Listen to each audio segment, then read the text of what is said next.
Sebahagian agama dia sebut Sang Hyang Tunggal. Siapa dia Tuhan yang sebenar? Sang Hyang Tunggal. Dia tuju kepada Tuhan.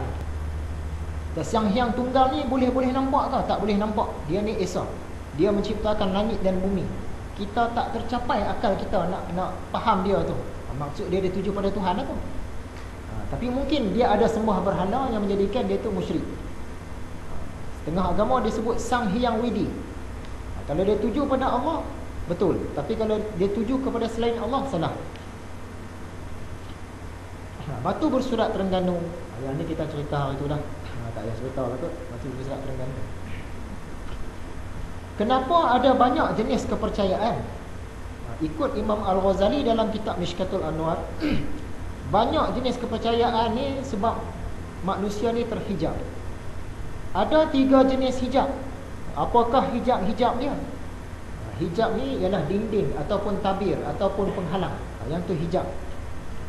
Yang pertama hijab gelap. Yang kedua hijab campuran gelap dan cahaya. Yang ketiga hijab cahaya. Kita berada dalam salah satu tu. Mula-mula kita tengok hijab gelap. Siapakah golongan yang terhijab dengan gelap? Golongan yang terhijab dengan gelap ini tidak lain ialah golongan etis, ataupun golongan mulhid, ataupun orang yang tidak ada agama, tak percaya Tuhan. Mereka ni terhijab terus. Hijab mereka pula dari segi gelap. Maksud dia tebal sangat hijab dia, sampaikan dia kata Tuhan ni tak wujud. Alam ni jadi dengan sendiri, tak ada sebarang agama. Agama ni candu kepada manusia. Ni kata-kata Karl Marx ni. Pengasas komunisme. Jadi golongan yang terhijab dengan gelap ni, dia tak percaya Tuhan langsung. Yang ni yang paling jauh. Golongan yang kedua pula, yang tengah-tengah, iaitu yang dia ada hijab, tapi hijab dia gelap pun ada, terang pun ada. Dia campur dua-dua. Siapa dia ni? Mereka ini ialah orang yang percaya Tuhan. Kalau tanya kat dia Tuhan ni ada? Tapi dia sembah selain Tuhan. Yang tu beza dia. Ada cahaya sikit. Maksud dia hijab dia tu nipis sikit. Dia dengan Tuhan tu dekat sikit. Yang golongan yang mula-mula tadi, dia punya hijab tu tebal, gelap sungguh. Sampaikan bagi dia tak ada Tuhan. Tuhan ni tak wujud.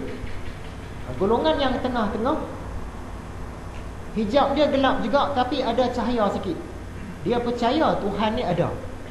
Kalau tanya kat dia Tuhan ada tak? Tuhan memang ada. Yang menciptakan alam ni memang ada. Tapi dia sembah benda lain.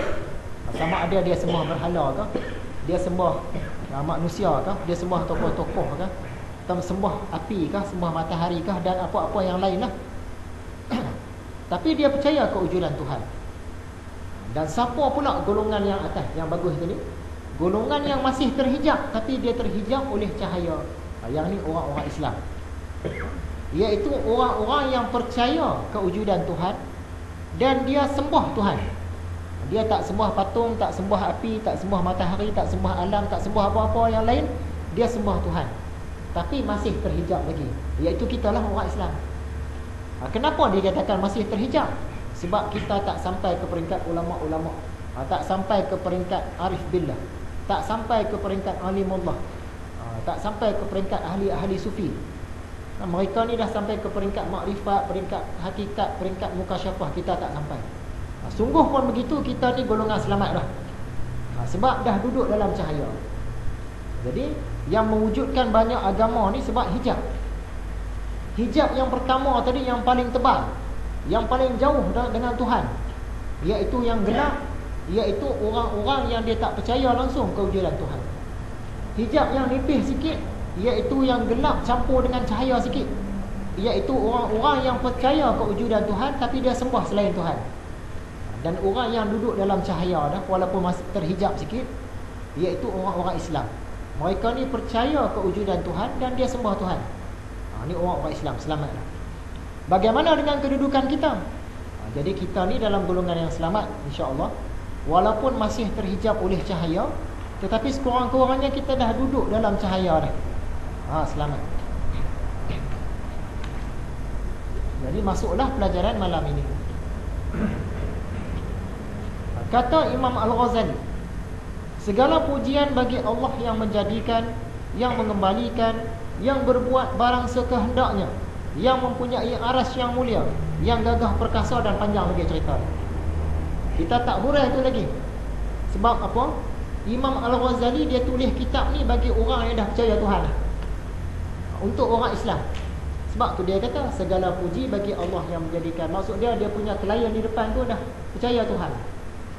Hari ni kita nak menjawab tadi Tuhan ni ada, nak jawab yang tu dulu kepada orang-orang bukan Islam, khususnya yang tidak percaya kewujudan Tuhan. Apakah bukti-bukti Tuhan ni wujud? Yang pertama tentulah dalil daripada Al-Quran dan kitab-kitab. Dan yang kedua dalil akal. Masalah dia, dalil Al-Quran ni, orang-orang yang tak percaya Tuhan ni dia tak mau baca. Dia kata Nabi Muhammad pun saya tak percaya, Al-Quran pun saya tak percaya, Tuhan pun saya tak percaya. Nak bagi saya baca kitab ni buat apa? Macam mana cara kita nak tarik dia kepada percaya Tuhan ni? Kita menggunakan dalil-dalil akal. Sebab dia percaya akal, dia guna akal. Bagi kita orang Islam, Al-Quran tu cukup dah. Apa bukti Tuhan ni wujud? Ni Al-Quran. Sebab kita percaya Tuhan. Tapi orang yang tak percaya Al-Quran ni, cara kita nak membuktikan kepada mereka. Jadi apakah kegunaan dalil-dalil akal bagi kita orang Islam untuk mengukuhkan pemahaman kita? Kalau tak ada dalil-dalil akal pun, kita tengok Al-Quran tu kita percaya dah Allah ni wujud. Tapi bila kita dengar dalil-dalil akal, hujah-hujah akal ni lagi kuat, dia membantu mengukuhkan pemahaman kita. Dan yang kedua, kegunaan dalil-dalil akal untuk kita sampaikan kepada orang-orang yang tak percaya kepada Tuhan, iaitu golongan etis. Kita nak bagi dia baca kitab Quran, dia tak percaya kitab Quran. Kita hujah menggunakan akal, dia boleh percaya, dia boleh terima. Sebab dia pun menggunakan akal. Apakah bukti akal tentang wujudnya Tuhan? Tuhan ni ada kan? Ada. Apa bukti dia? Kita guna hujah akal. Hujah dia pun kita biasa sebut. Setiap sesuatu mesti ada yang buat. Mana boleh ada benda yang dia wujud dengan sendiri, tak ada siapa yang buat. Yang tu hujah kita. Apa perincian dia? Kita bagi contoh. Yang pertama, suatu hari kita berjalan buat rombongan, berjalan sampai ke kutub utara. Ais semua, kawasan salji. Tiba-tiba di kutub utara tu kita ternampak sebuah rumah, siap dengan berkuncinya, siap dengan tingkapnya, siap dengan serombong asapnya, tapi orang tak ada. Bila kita buka kunci tu masuk dalam, tengok tempat tidurnya ada, selimutnya ada, makanannya ada, tempat diam apinya ada, peralatan ada, pakaian ada. Cantik rumah tu, dibuat daripada kayu-kayu. Dari segi akal fikiran kita, boleh tak kita terima kalau orang tanya, macam mana rumah ni boleh ada kat sini? Oh, dia ada dengan sendirinya. Rumah ni ada dengan sendirinya. Ni salji-salji ni lah yang buat. Bolehkah kita terima? Akal kita tak boleh terima. Akal kita nak terima yang mana? Bila kita jawab, dah tentu ada yang tukang buat. Mana boleh rumah ni jadi dengan sendiri? Tersusun pula, tingkap dia di sini, pintu dia di sini, bilik air dia sini, semua lengkap. Tempat diam apinya, tempat simpan makanannya. Mana boleh dia jadi dengan sendiri? Mesti ada yang tukang buat. Itu bukti kita yang pertama. Jadi samalah juga dengan alam ni. Kita lahir saja tengok-tengok dah siap tersusun. Mataharinya, langitnya, awannya, hujannya, planet-planetnya, bintangnya, semua tersusun cantik. Dah ada siap-siap. Bolehkah kita kata macam mana boleh ada alam ni? Jadi sendiri. Logik tak jadi sendiri? Tak logik. Macam rumah tadi, mana boleh jadi sendiri? Mesti ada tukang buat, tukang fikir nak buat tu, tukang atur bagi cantik. Tambahan pula, alam ni dia teratur, tersusun dengan sedemikian cantik. Kita tengok kitaran hujan, daripada air laut naik uap sampai ke langit. Dia berkumpul dekat awan, awan pula tolak pergi ke bukit. Berat turun pula hujan, jadi pula anak sungai, jadi sungai masuk ke laut balik, naik ke awan balik. Putaran dia tu. Mana boleh jadi dengan sendiri? Mesti ada tukang buat. Contoh kedua, suatu hari kita berjalan ke dalam hutan, naik ke atas gunung, tiba-tiba ternampak bendera Malaysia terpacak kat situ.